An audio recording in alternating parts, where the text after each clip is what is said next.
இது 24th February 2020 Nancy DeMoss வாகமூத்தின் seeking him ப்ரோக்ராமிலிருந்து எடுக்கப்பட்டது.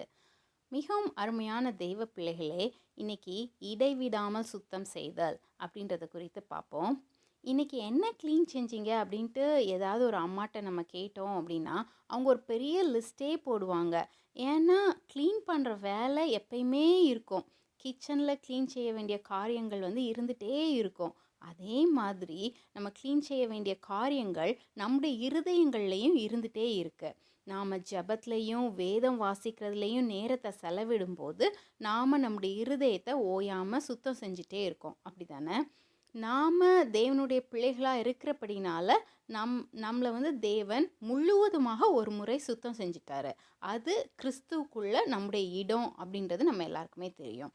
ஆனால் பாவம் நிறைந்த இந்த உலகத்தில் நம்ம வாழ்கிறதுனால நாம் நம்முடைய ஆவிக்குரிய கைகளையும் கால்களையும் உடைகளையும் அழுக்காக்கிடுறோம். அதனால நாம் நம்முடைய இருதயத்தை இடைவிடாமல் க்ளீன் பண்ணிகிட்டே இருக்கணும். அதை குறித்து வேத புஸ்தகத்தில் சங்கீதம் 139வது அதிகாரம் 23, 24வது வசனங்களை பார்ப்போம்.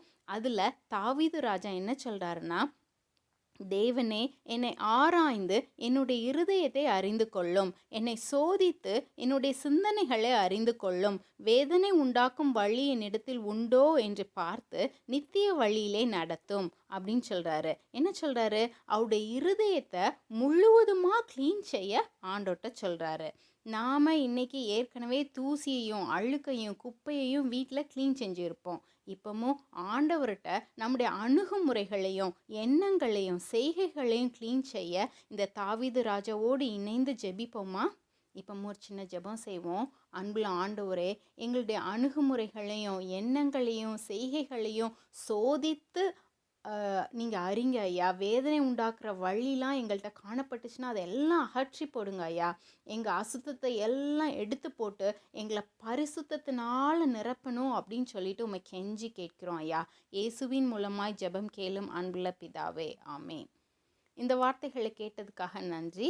இது உங்களுடைய ஆவிக்குரிய வாழ்க்கைக்கு பிரயோஜனமாக இருந்துச்சுன்னா உங்கள் ஃப்ரெண்ட்ஸ் அண்ட் ஃபேமிலியோடு ஷேர் செய்யுங்க. இந்த மாதிரியான நான்சியின் மெசேஜஸை இங்கிலீஷில் reviveourhearts.com அப்படின்ற வெப்சைட்டில் கேட்கலாம்.